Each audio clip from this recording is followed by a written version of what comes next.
Welcome to the Unitarian Church of Los Alamos. My name is James Carroll. Whoever you are, wherever you are in your life's journey, whomever you love, and whatever you believe, you're welcome here. This is the third lecture on Hinduism in the series, Adult Religious Education series on comparative religion. Let's see what we can get through today. Yeah, did you have a louder? Does that work a little better? All right.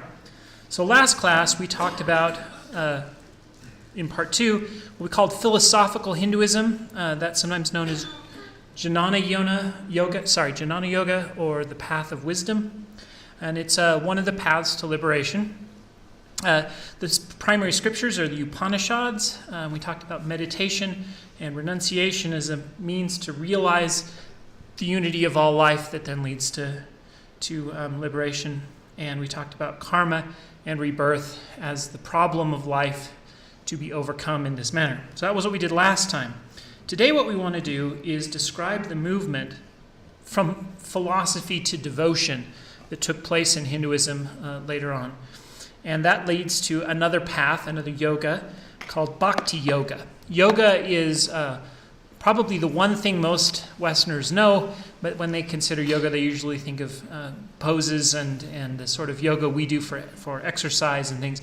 Yoga means to yoke, and it's a method for yoking the self to the rest of the universe to realize the unity of all life, but also to yoke and control our own passions and our own mind, etc. So it's a meditation technique or a path, a way to God. And in this case, Bhakti Yoga is the path of devotion as another means to return to God or to realize unity with God, as compared to the Jnana Yoga we talked about last time. We're going to introduce the Hindu epics, the narrative element that dominates the Bhakti Yoga path, and we're going to describe the Bhagavad Gita, which is the central scripture of this approach, which is part of one of those epics. And we'll describe the worship practices of puja that usually go along with this approach to realizing liberation. Now, as part of that, I had a discussion of the worship of the male deities, and then I had a discussion of the worship of female deities, and I started to describe the difference between male and female deities and the intersections between that and feminism, and then I started talking about the intersections between that and sexuality and the Hindu view of sexuality, which of course leads to the Kama Sutra, and I started putting all this in here, and I realized there was just no time, so lucky you, I'm going to split this course in half, and you get a whole lecture on that sort of topic next time, which should be exciting maybe, or at least has a title that is not controversial isn't the right word, but exciting enough to get people to come until they're bored by my scholastic approach to all that topic. But anyway, each time I like to share a list of resources that you can use to learn more. These are the ones I shared last time. And I've shared this book on most of the religions I cover. God is Not One, The 8 Rival Religions That Run the World and Why Their Differences Matter by Stephen Prothero. This is a really good introduction to the 8 of the major world religions, Hinduism being one of them. So he has 2 chapters on Hinduism. That is a really good first introduction to Hinduism. So if you want an introduction to Hinduism beyond this course, go and read the 2 chapters in Prothero's book about Hinduism. It's a great introduction. If you then want more, Great Courses offers an entire series of lectures on world religions by Mark M. Musi, and he will do a lot more than I will in this class. So if you want to expand on from what I'm doing, Mark Musi is a great resource. He said it's an entire college course on Hinduism that I'm borrowing heavily from, and it's worth looking up. The next is if you want to read the Upanishads, which are the core scripture from last time, there's a really good copy of a book called The Upanishads by, and I have no idea how he says his name, Eknath Eswaran. And I like this version because he has reasonably short, succinct, but informative commentary that goes with it that kind of tells you what you're reading so that you know what the significance is and how it matters. Otherwise, you're kind of lost. At the bottom here is a link. That link is actually to a copy of the Rig Veda, which is the subject of the first lecture.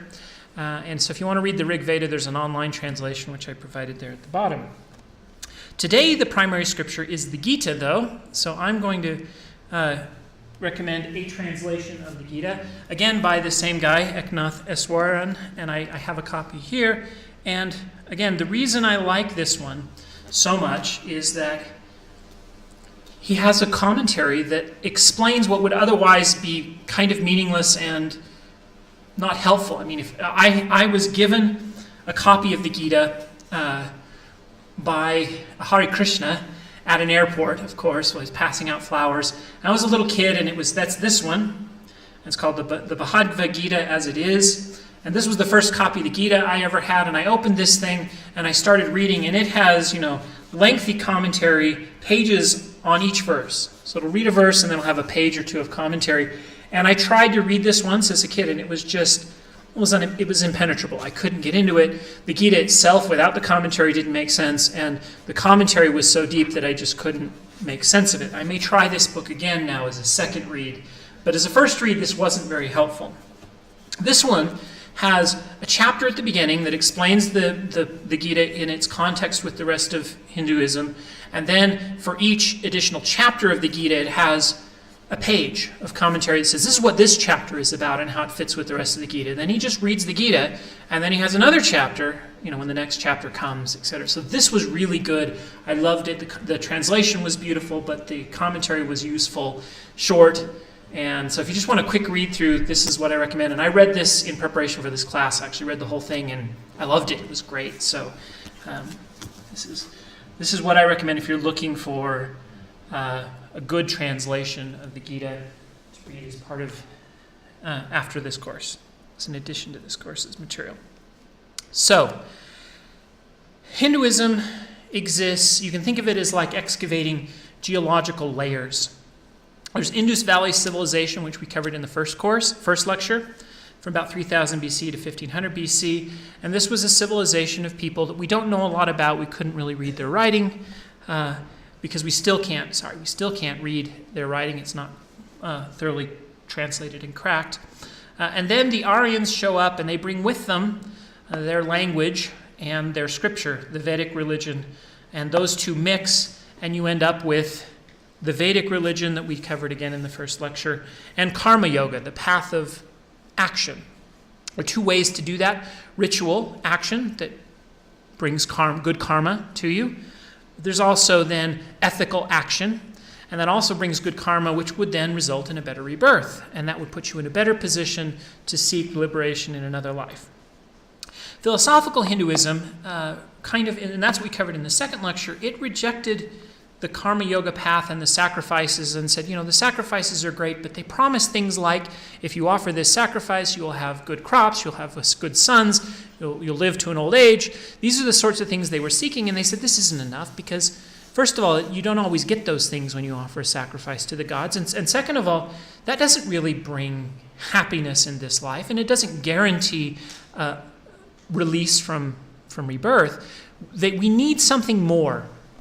And so philosophical Hinduism became individualistic, less communalistic, more individualistic, and it sought a way out of the problems of life by relinquishing the desire for sons, for wealth, for long life, and accepting whatever came. It's very connected to Buddhism in that sense. In fact, Buddhism arises in that same period of time, in the same place, as part of that philosophical Hinduism milieu. Devotional Hinduism is what we're going to talk about today. And that's an approach that says, yes, that philosophical stuff is all well and good, but for the average person who can't, abandon their duty and their life, what do they do to seek liberation? And how does that work? So that's today. And then, of course, there is modern Hinduism. Hinduism, as it came into contact with Islam and the conquest when Islam conquered most of the Middle East, and they conquered a good portion of India. And as Hinduism came into contact with Islam, it evolved and adapted to survive. It then faced the British occupation, where it was highly influenced by Western ideas of the Enlightenment.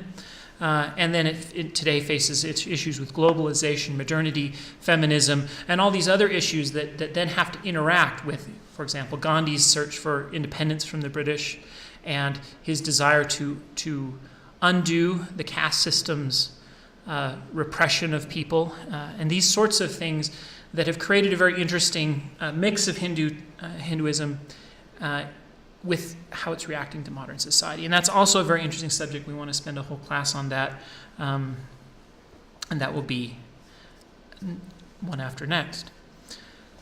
All right, so these different layers create different paths. The karma path, karma yoga, comes out of the Aryan and Vedic tradition, and Jnana Yoga comes out of the philosophical Hinduist tradition, and Bhakti Yoga comes out of this devotional Hinduism that we're talking about today. And these are both considered different paths up the same mountain to the same goal. So one of the things that Hinduism shares, or that most Hindu traditions share, is this belief that there's multiple ways of achieving the goal. They tend to agree on the goal, but they think there's multiple ways of getting there, and they actually spell out several. And every once in a while, they'll even say, and if you happen to be a Christian, if you happen to be a Jew, if you happen to be a Muslim, you can achieve the goal as well. So you don't have to be a Hindu to achieve the goal. There are other paths, including other religious traditions. And they may believe that theirs is the best one, but you can belong to a different religious tradition and still achieve the goal. So in that sense, Hinduism can incorporate other traditions and sometimes be accepting of other religious traditions. And it's led some people in the West to kind of view Hinduism as this great, accepting, wonderful religion that doesn't, judge other people and accepts whatever you believe. It turns out it's not quite that simple. There is actually a series of what we will call Hindu fundamentalists, and we will talk about them in some detail and their kind of reaction to this, and the way they approach this, which is a little different.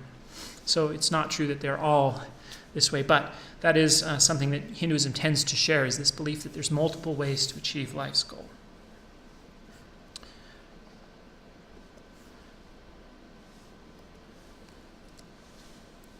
So if you are, again, this is part of what we did last time, but it sets the stage for this time. So I'm trying to do some very quick, we can get our minds back into some of this material. There are multiple objects of human pursuit, all of which are seen as valuable and good and perfectly fine to seek. One of them is the Dharma, which you can think of as your duty. Your job in life is to follow your Dharma, your job, your purpose, set down by your caste possibly, but also by your birth and your predilections and what you're good at, etc. This is your duty. Righteousness, moral values, and duty. Your Artha, prosperity, economic values, meaning it's fine to go out and seek wealth. Karma, pleasure, psychological values. You can, as in the Kama Sutra, so sex and these other things, physical pleasure isn't seen as an evil thing in the same way it is in Christianity. But there is a view, and this is set down and it begins to show up in the Upanishads, that in order to seek moksha, liberation from rebirth, you have to be willing to give up the others, including dharma, including prosperity, and including pleasure. Because if you're attached to pleasure and you have good karma, you'll need to be reborn so that your good karma can be paid back with benefits and pleasure. If you're repulsed by pleasure and you hurt other people and you're evil, then you'll have to be born again in a lower state. And so to escape rebirth, you have to be willing to give up pleasure and wealth. Because seeking pleasure and wealth alone does not make people happy. This is just a truth that we all know is true. I mean, if you seek pleasure, if your entire life is built on that, you will not be a happy person.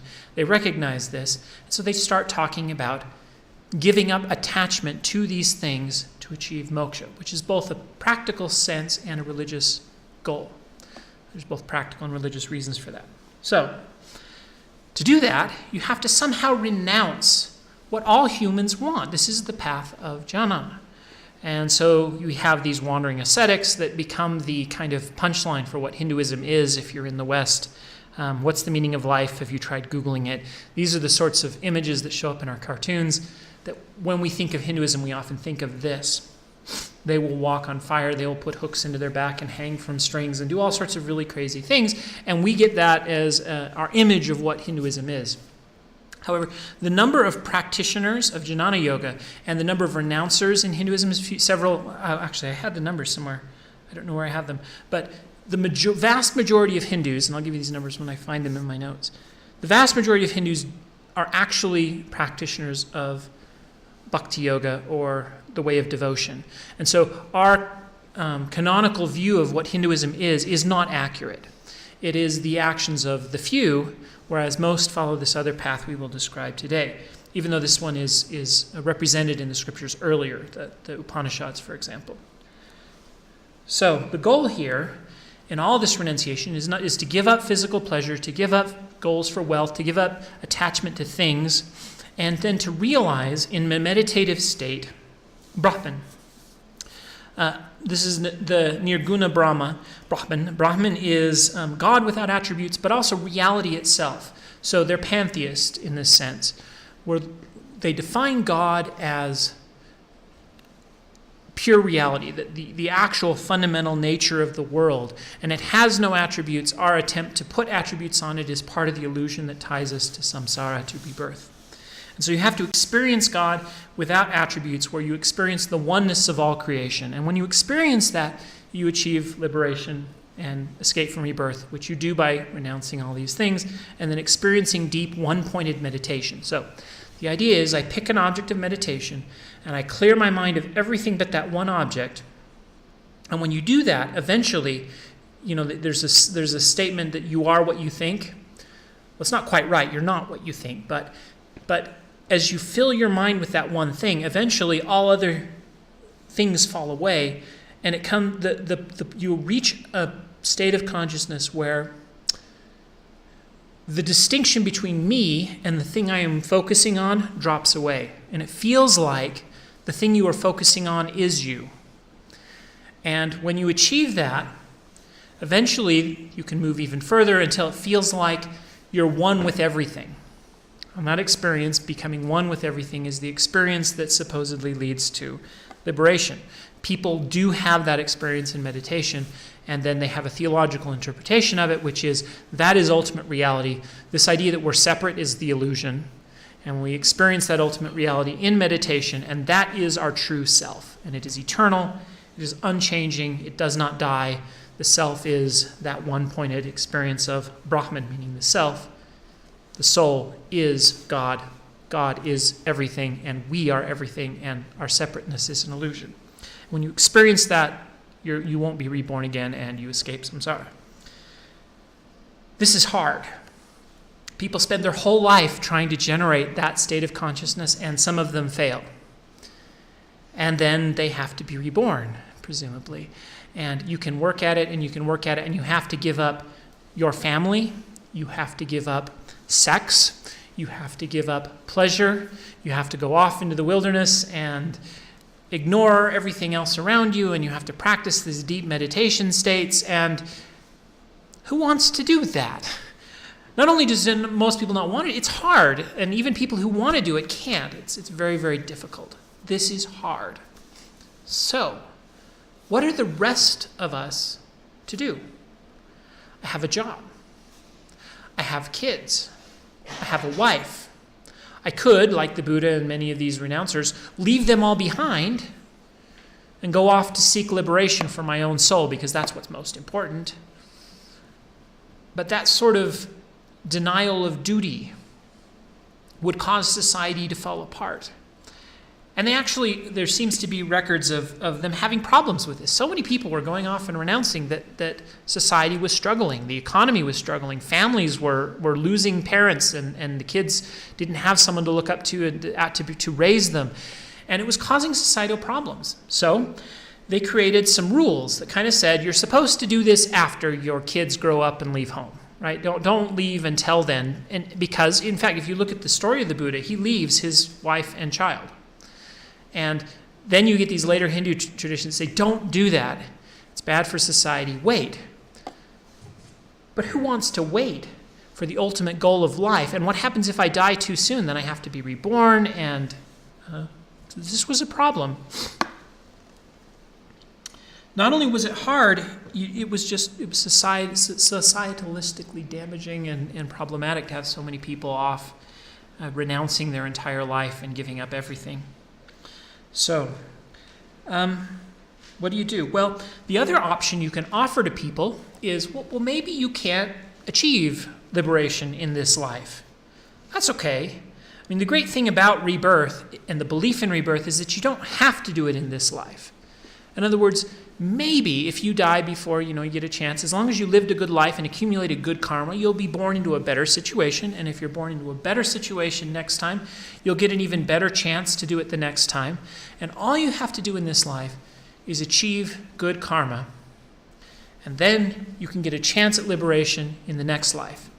So there's two options. One, you can renounce, but please don't do it now because it's damaging. So wait till you're older. That was the first kind of boundary they put on Jnana Yoga. And then the next was, if Jnana Yoga is too hard for you, don't worry, achieve good karma, and you can try it in the next life. So the problem with that is, who wants to, be reborn again and not achieve it in this life? There were people who said, I want it in this life, and I want to not leave my home and family, and not leave my wife and kids, and not wait until I'm older. I want to start working on it now. What do I do? And this was the question that opens up Bhakti Yoga. Here's the core question. What do I do as a person right now, with a wife, with kids, with a job, to pursue moksha, release from samsara now, without leaving my home and my family? What do I do? So, the answer to that question was, there is another way up the mountain that was developed at a later date and added to Jnana Yoga of the Upanishads.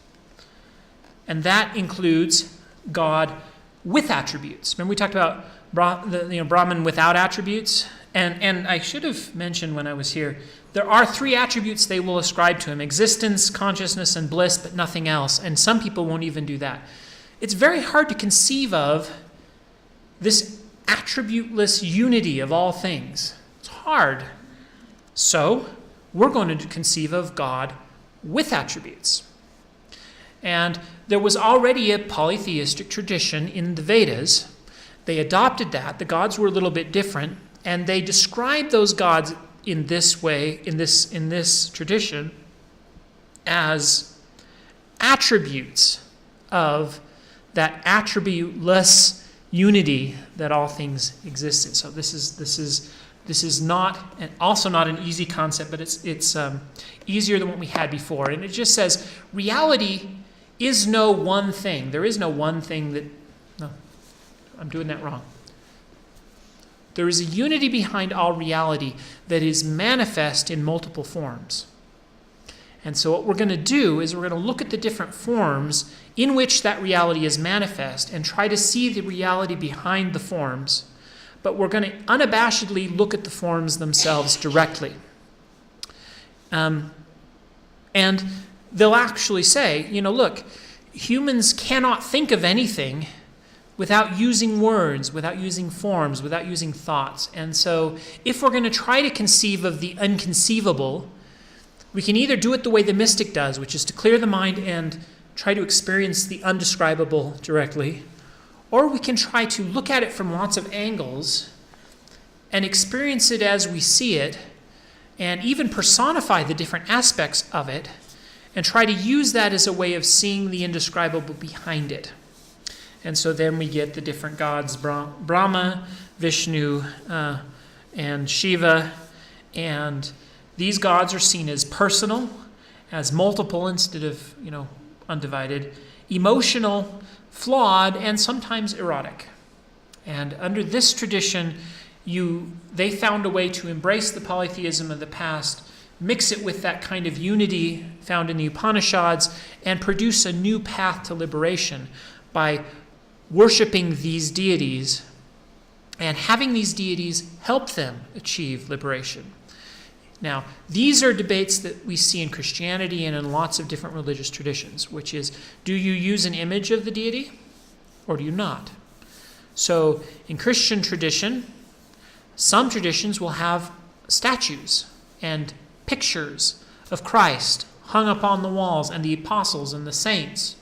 And they will use those images as ways of focusing the mind on the reality behind them. Other Christian traditions will call that idolatrous. And they'll try to remove all the symbols because the symbols aren't God. God is the thing behind the symbols, so the symbols aren't God, so we'll take all those away.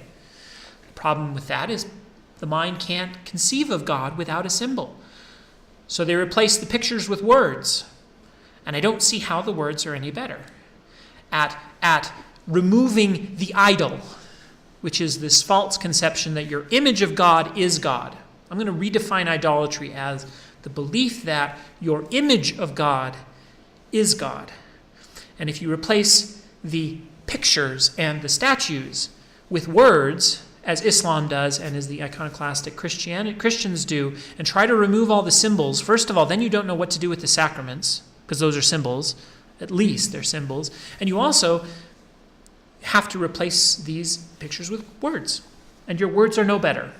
They're also a possible idol, where you can replace your image of God with God himself.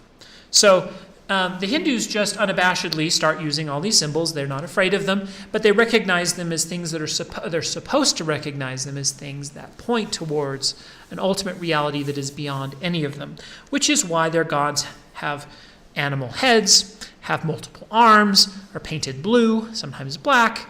They're trying to display the idea that these things are not human. They're not what we think they are. And in the multiplicity, maybe we capture the unity.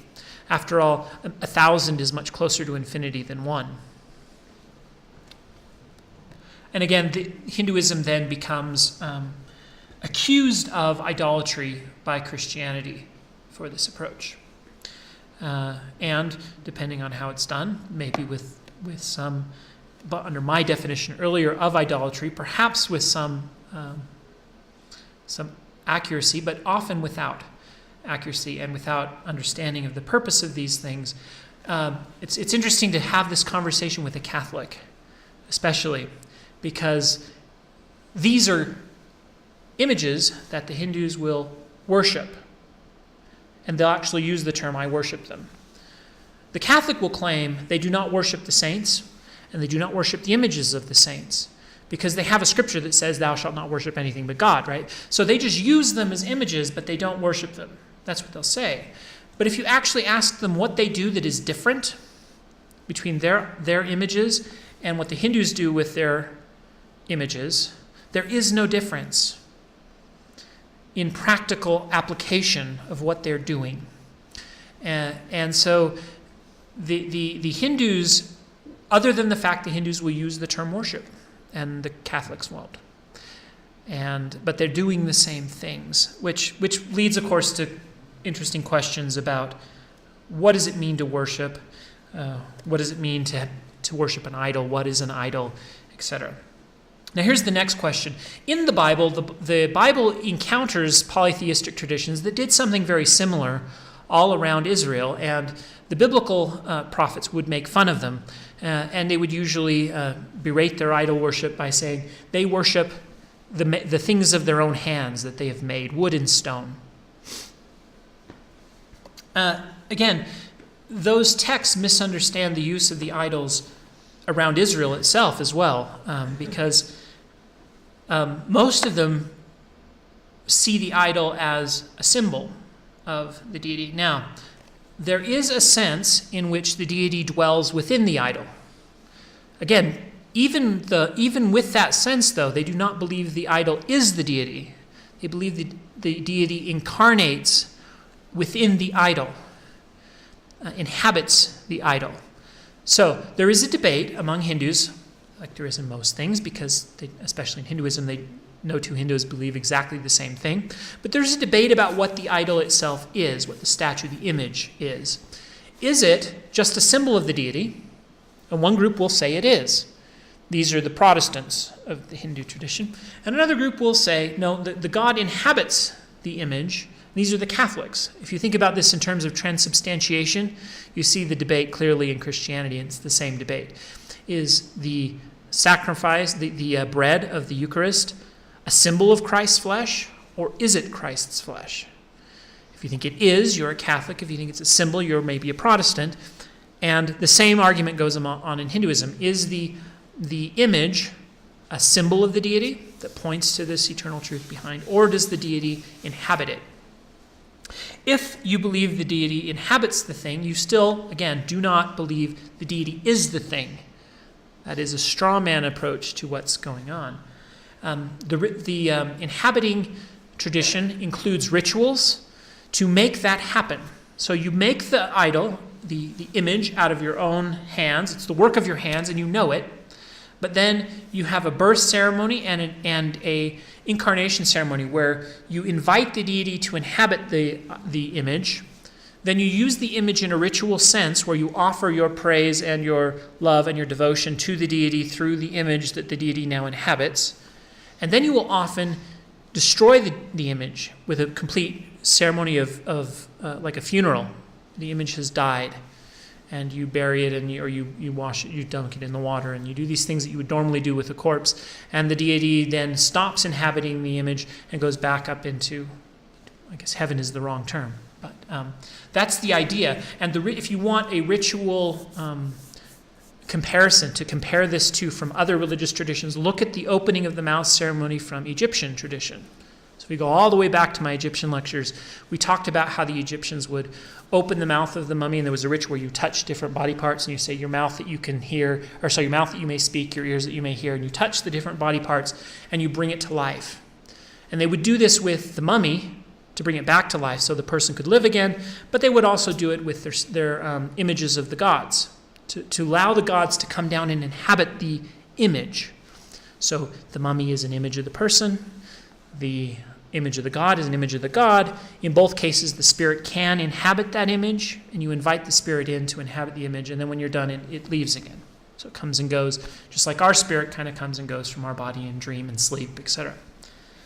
So that's how the Hindu tradition of Bhakti Yoga kind of thinks about their images. I'm trying to find a better word than idol, right? Their images that they use in their worship. So, again, what they're trying to capture is Brahman, reality as it can't be known, and the gods, reality it is revealed and known, that points to the ultimate reality that can't be known. And again, that's different from the Jnana Yoga that tried to experience Brahman in the unknown directly. So when we start talking about what the deities are, there's a Hindu trinity, we would call it. The Brahma, the creator, Vishnu, the sustainer, and Shiva, the destroyer. Worship of Brahma is very rare. Hindus don't actually worship Brahma. So the actual trinity of most commonly worshipped deities is Vishnu, Shiva, and the Mahadevi, or the mother, which leads to Shaktivism, the worship of the female deity. So those are usually the three that are worshipped, but the three primary deities are Brahma, Vishnu, and Shiva, and then the ones that are actually worshipped are Vishnu, Shiva, and Mahadevi. Vishnu is the most popular. And I think that sort of made sense to me because the world has been created, and now we're in the process of sustaining it, and eventually it will then be destroyed. But Vishnu is the one who is related to the process we're in right now, sustaining the universe as it is. The next issue, and I think you will also see similarities to Christianity here, is that once we're willing to worship God as it is manifest instead of as it is unmanifest, then we want God to feel close to us. And they start thinking of gods like human beings. They personify them. And in the case of Vishnu, he actually is under tradition, supposedly he came down and was incarnated 10 times, was incarnated 9 times, will be incarnated a 10th. In the 10th incarnation, he will come on a horse as an apocalyptic judging figure, which sounds an awful lot like what we see in the book of Revelation in Christian scriptures. But two of his more famous incarnations is Rama and is Krishna, who shows up then in this is the Krishna of Hare Krishna fame, and this is the Krishna that we will encounter in the Bhagavad Gita, which we'll discuss in a minute. So Krishna is the incarnation of Vishnu. Again, this is just like how the gods can come down and temporarily inhabit a statue, an idol, etc. They can also come down and inhabit a human being. Again, this is less strange when we realize that they also believe that the belief of the Upanishads has not vanished. It is mixed with these other beliefs. And so they believe that God is actually already in all things. In you, in me. In fact, I am an incarnation of Vishnu, just as you are, because we are all connected to the eternal unified soul, Brahma. And so these incarnations, if you ask them, then how do these incarnations differ from me, you get a lot of different answers. They don't always answer that the same. But usually it's this idea that this is an incarnation of Vishnu who is more aware of who he really is, whereas we've forgotten who we are, and that's again the goal, to remember.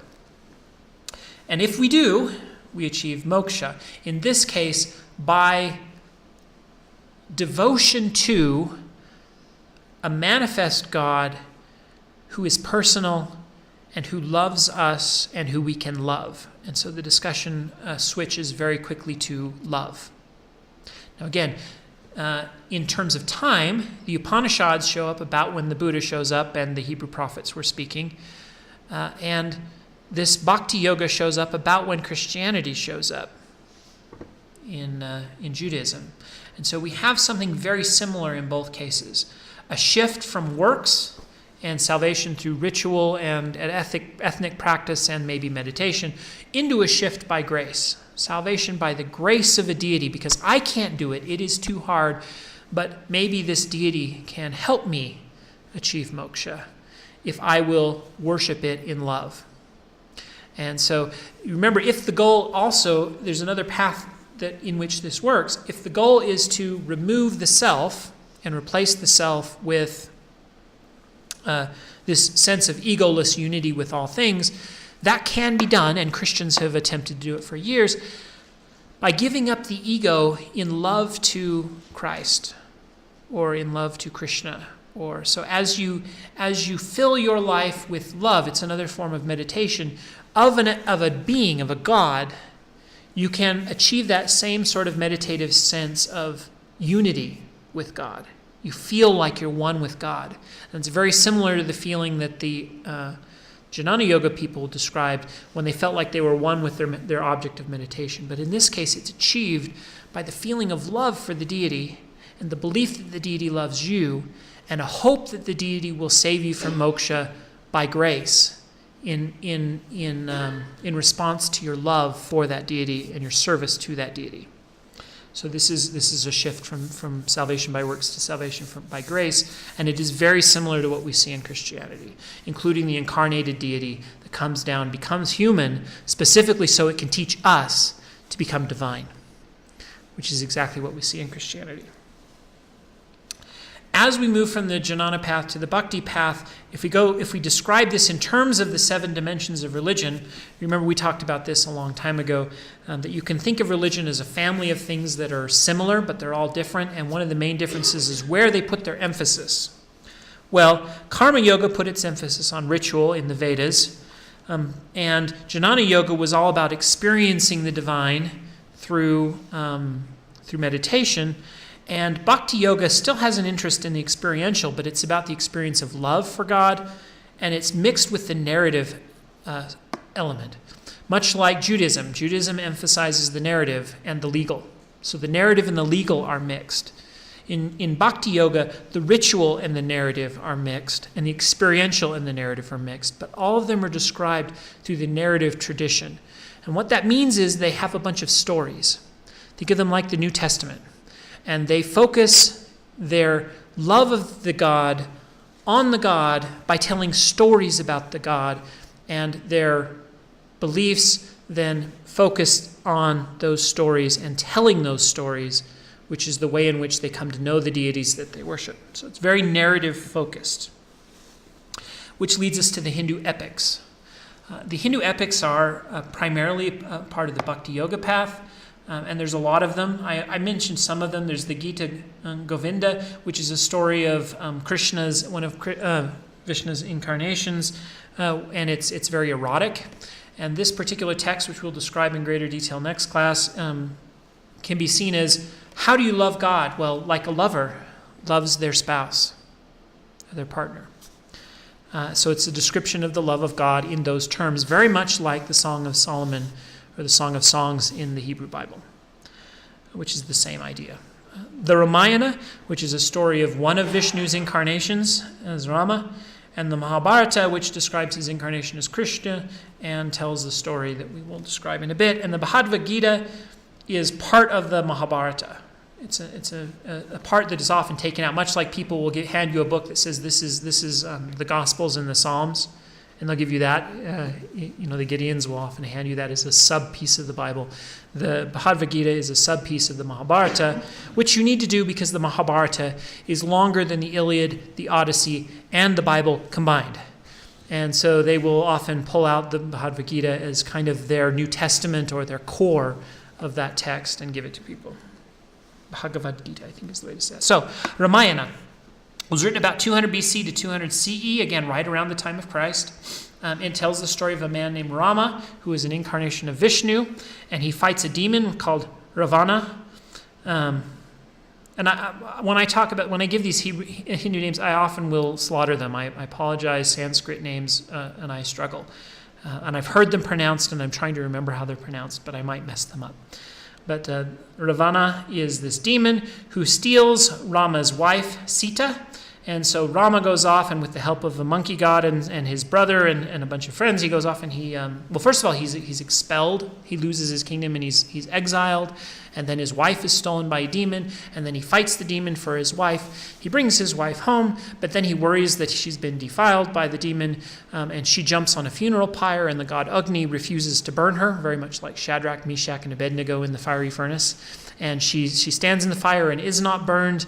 And then he realizes that she's been true, and they get their kingdom back, and he goes back into their kingdom and rules as the rightful ruler. And it would be really nice if the story ended there, because then I could make sense of it. But instead, she gets pregnant, has a child, and as the child is about to be born, Rama decides that he's worried that the child isn't his. Apparently he has trust issues, and exiles Sita again. And Sita then gives birth to 2 children who are his spitting image of Rama, and he feels bad and asks her to return, and she refuses and sinks into the earth and becomes kind of one with the cosmos or something. And he realizes that he's been a poor husband, and he ascends up into heaven and becomes Vishnu and takes his place among the gods. And I'm not sure if that's a happy ending or a sad ending. And part of what's interesting about these stories is they have a certain element of ambiguity to them, with just enough ability to create metaphorical interpretations, which are very common. People will often describe Sita's captivity by Ravana as similar to our soul's captivity by the body, and our captivity in this belief that we are separate and not, one with everything, and we have to escape. And with Vishnu's help, we can escape. But then I'm not sure how to interpret the trust issue, right? So this is one of the more famous stories. These stories have also been made into movies and plays, and they have played a big role in popular culture. The Ramayana has actually been made into a comic book with comic book heroes like superheroes similar to Superman and Batman for people in India. So these stories are very important culturally, and they even permeate the West, and they're worth knowing and possibly finding some of these productions. There's a couple year-long serial runs of some of these stories that have been made into serial TV shows that are kind of fun to watch, if you can find them with good subtitles or something. The Mahabharata is 1.8 million words. Like I said, it's longer than the Bible, the Iliad, and the Odyssey combined. And it tells the story of the Pandavas and the Kauravas, and its preoccupation is with duty. But drama is really its draw. It tells lurid stories of battles and chariot races and fighting and sword fights and deaths and betrayals, and it's very Game of Thrones-ish in that sense. And it tells the story of a family feud. Think the Romeo and Juliet sort of family feud level stuff going on. It's the sons of King Pandu versus the sons of a blind king named Dhritarashtra, and these are both descended from a single king called Bharata or something. I actually don't know how to say his name, who is seen as the progenitor of all of India. So these are 2 descendants of the rightful king fighting over the throne. And the Kauravas win the kingdom in a dice game, but apparently the deal was that in 13 years The kingdom was supposed to revert to the Pandavas, who are the rightful rulers of the kingdom. But when the 13 years are up, they refuse. And I think there's, again, some metaphorical interpretation of the blind king of the Kauravas. And so they go back on their word, and a battle ensues for the kingdom. And what we are dealing with in the Mahabharata and in the Gita is that battle is kind of the culmination of this story, where they fight each other for the kingdom, and eventually the Pandavas win and become the rulers of India. Now, see all my earlier lectures and discussions on the historicity of myth. There's some possibility that what they're telling is a story of their own origins. This is an origin story, possibly with very little historicity behind it. But there could have been, some memories of fights between rival families for the kingdom. Which, of course, brings us to the Bhagavad Gita. In the Bhagavad Gita, one of the Pandavas, named Arjuna,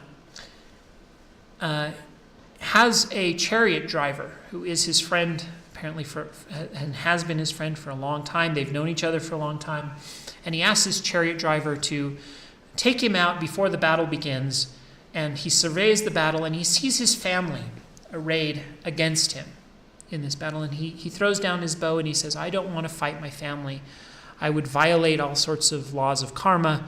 I would be bound to rebirth, and I would have to suffer for what I do if I fight my family. Because I don't want to fight. I would rather die than have to raise up a sword against my teachers and my family and people I love who are on the other side of this battle.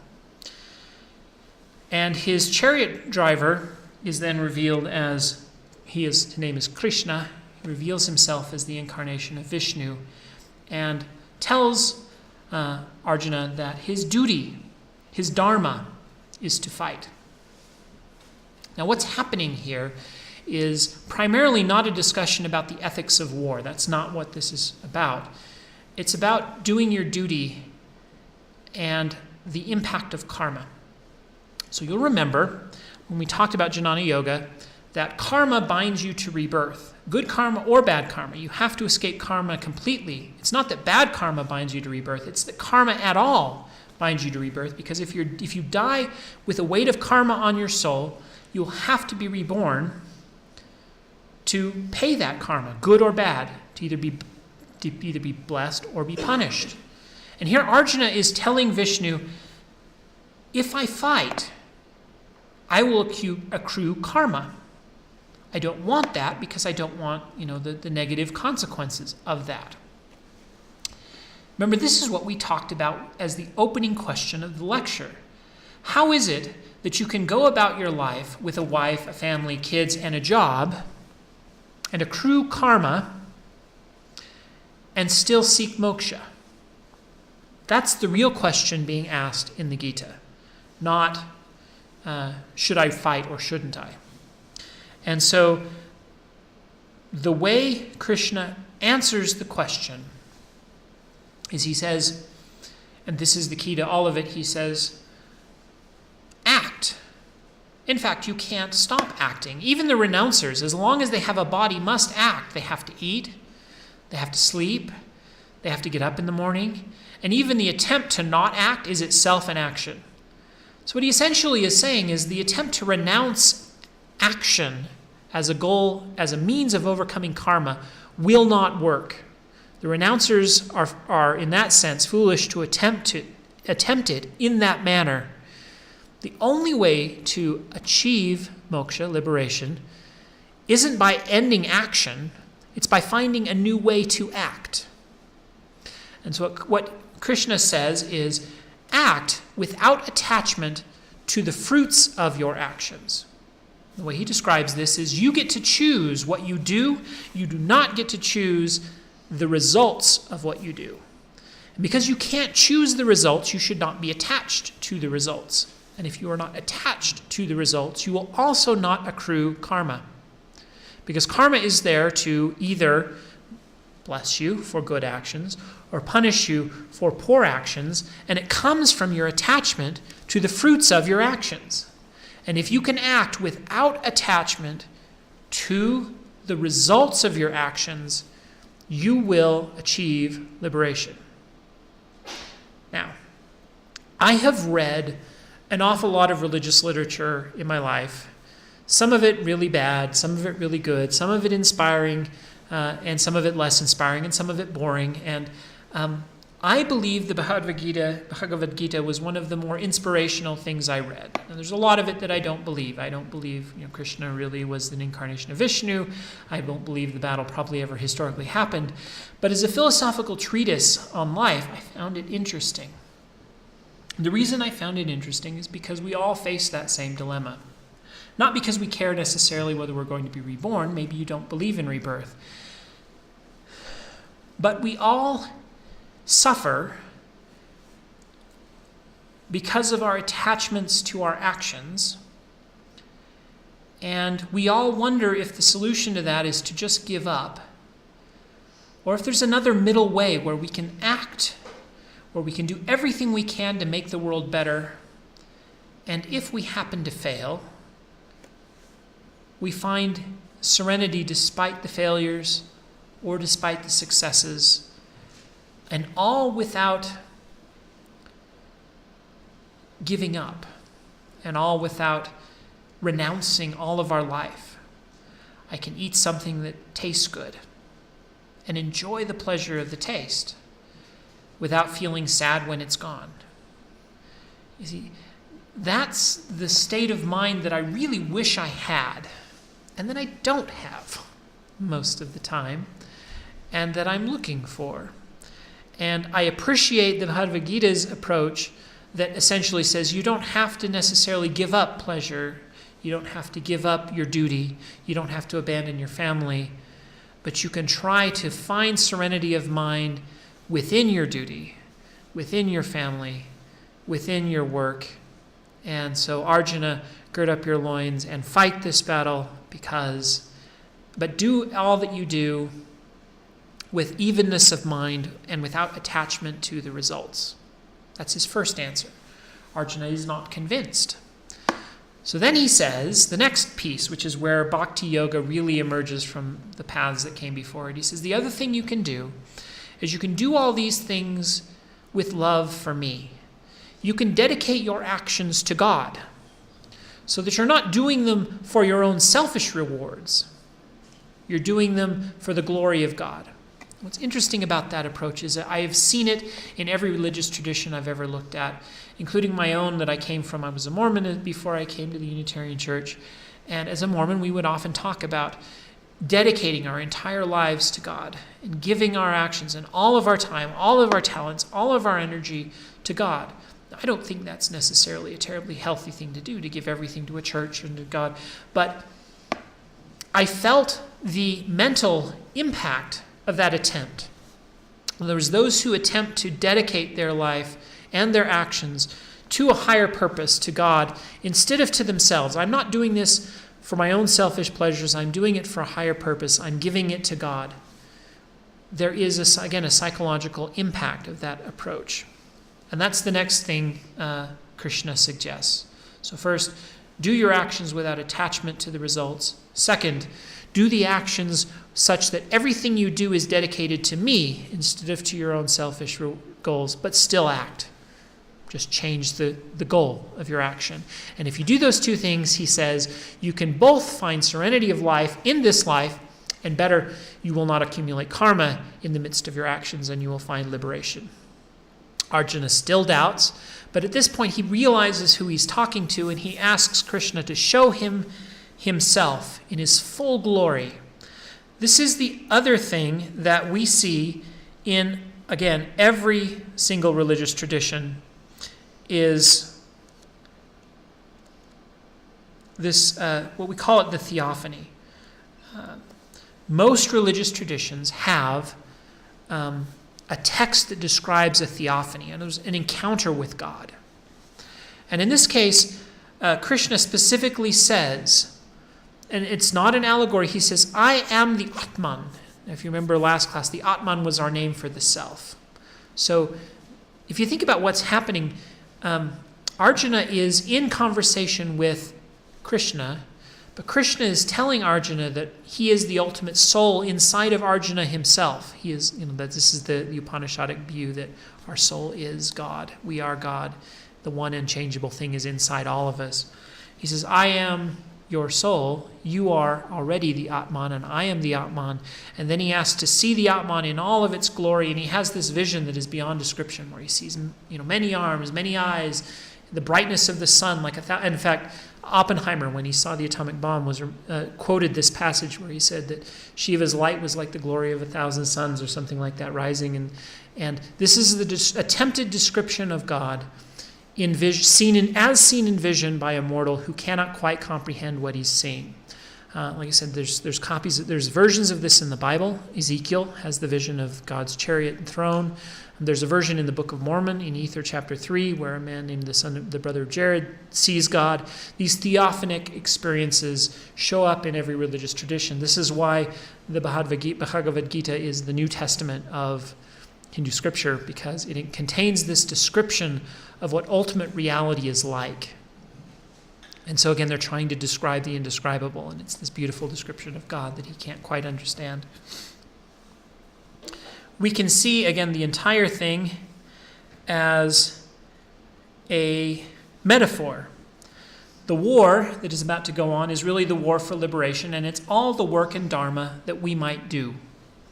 Arjuna is every man, Krishna is the Atman, the soul, the true soul within all of us, and we're in dialogue with ourselves, trying to realize our own ultimate unity with all things.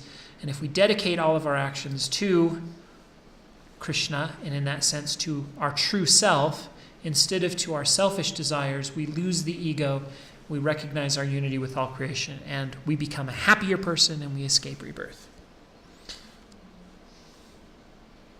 So instead of destroying the ego through meditation, they're talking about destroying the ego through devotion to God, whom they see as one with us.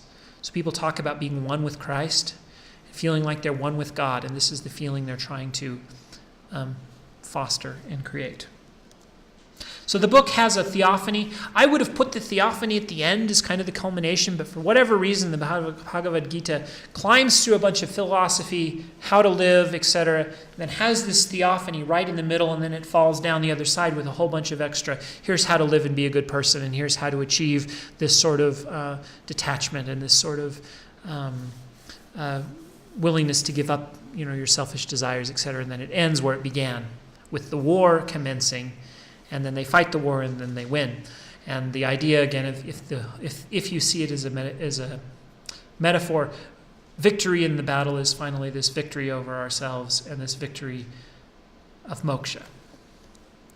So, again, the Bhagavad Gita has this entire thing where Arjuna doesn't want to fight, but Vishnu tells him he should. And so some people have seen that as a commentary on the ethics of war. Again, I don't think that's really what the text itself intended.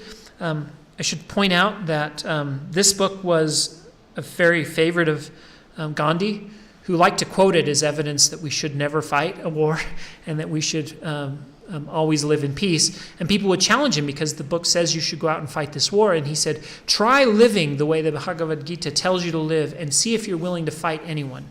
And that was always his comeback to this. But the point is, this is the tension we see in Scripture everywhere. Muslims have this tension with the violent passages in their Scripture. It's in the Bhagavad Gita, and it depends on how we see the passages in war in the Gita. And they're in Christian scriptures and Jewish scriptures as well. So we all have to kind of face those violent passages and decide what they mean for us today and how we're going to interact with them and what we think they mean. So, if your goal is to give everything you do and dedicate it to the God of your choice, now the God doesn't even have to be Vishnu. He says in the Bhagavad Gita, I don't care who you worship. If you worship with true intent, you're really worshiping me because I am all things. And all the other gods are just manifestations of me, Brahman, the true source. So I don't care if you worship me or a different god. I don't even care if you worship a Hindu god. If you worship in truth, you're worshiping me. Now this is very different from the Vedas, because remember, the Vedas, there was this belief that if you didn't say it with just the right pitch and just the right intonation even, it could be dangerous. You had to do it just right. And Vishnu says, I don't care how you do it.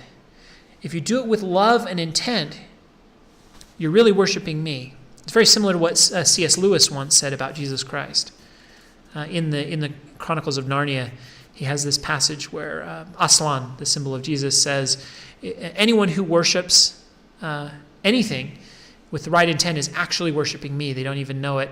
But anyone who worships with the wrong intent is actually worshiping Tosh, the devil, and they don't know it. So wrong worship of me is worship of the devil, and right worship of the devil is really worship of me. And that's C.S. Lewis goes that far, which is kind of unique for a Christian author to do. But that is exactly what Bhagavad Gita says. And so there are many Hindus who practice the way of devotion, who worship gods other than Vishnu, although he is the most popular. There's also Shiva is the second most popular, and then the Mahadevi, the worship of the feminine, is the next most popular, which we will talk about next class. So how do you do it? If you want to dedicate everything you do to God, how do you do that? Well, one of the ways is they will get up in the morning and they will then dedicate their day to the God, and they will try to remember the God in all their actions. They will offer their food to the deity before eating it themselves, very much like a Christian would bless the food. The worship service, again, the yoga is the practice of doing this. Pilgrimage is, so when we think of what a Hindu does, we often think about yoga because that's the West's interaction with yoga, where we think of yoga as the postures and the dance, right? And the exercise technique that we use as yoga. Most Hindus don't do yoga the way of that sort. So if you go to a group of actual Hindu practitioners, most of them have never done yoga. Most of us have done yoga, and most of them haven't. Yoga of the pose sort, right?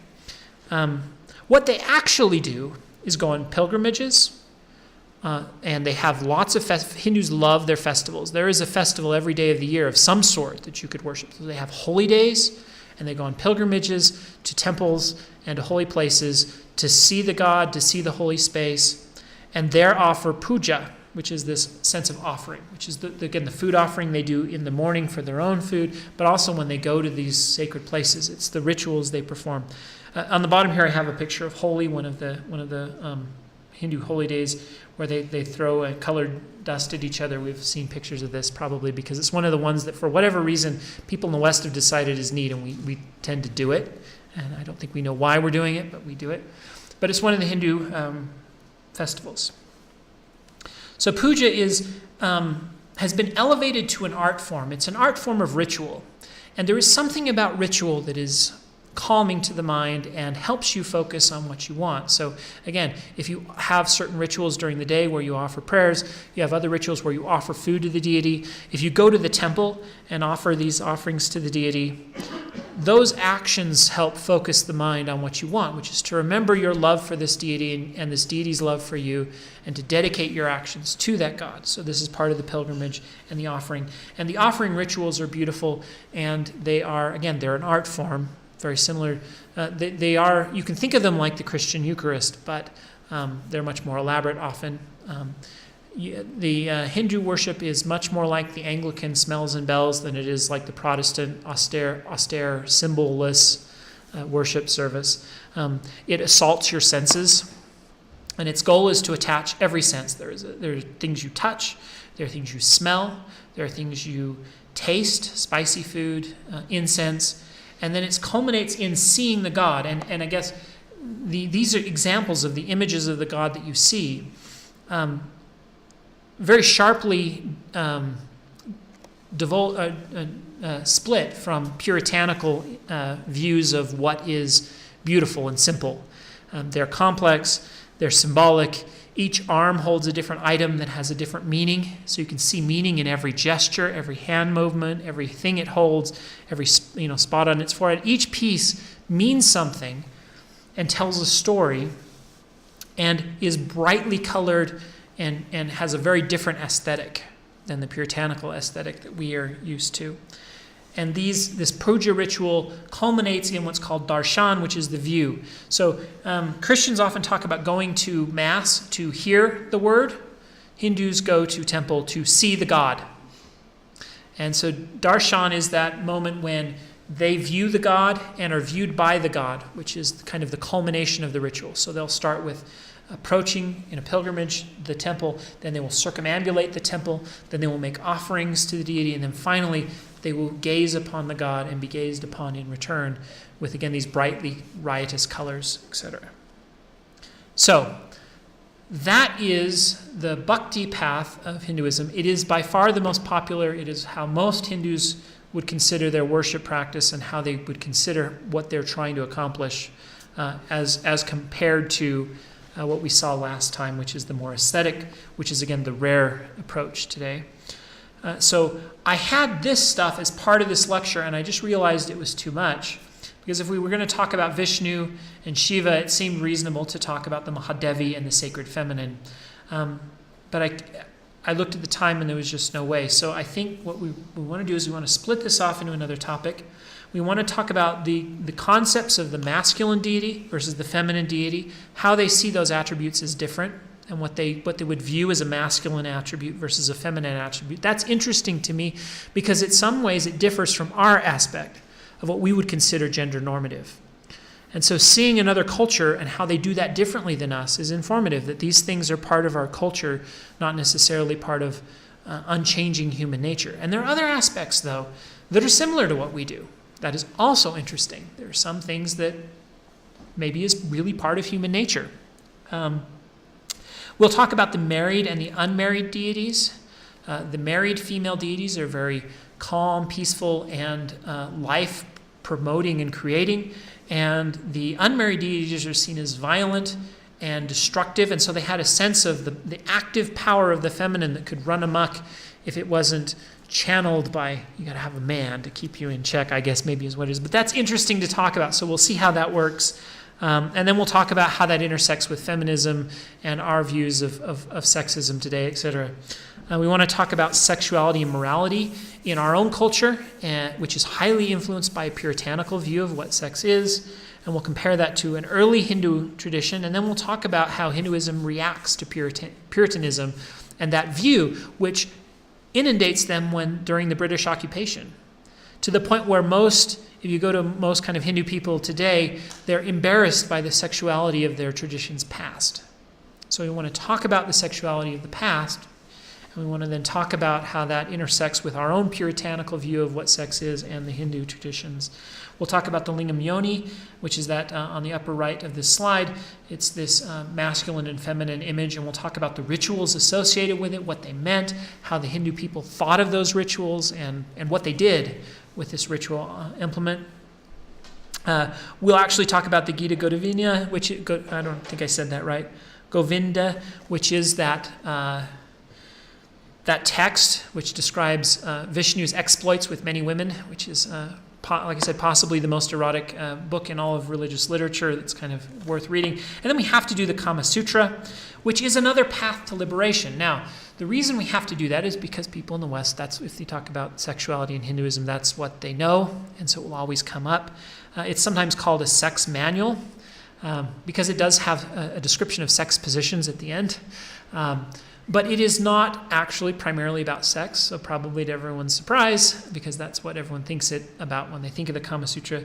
The Kama Sutra actually is another description of a path to liberation that includes the partaking of things that are sometimes seen as taboo within a controlled circumstance and situation, where with a guru's guide you might eat meat, which would normally be not allowed.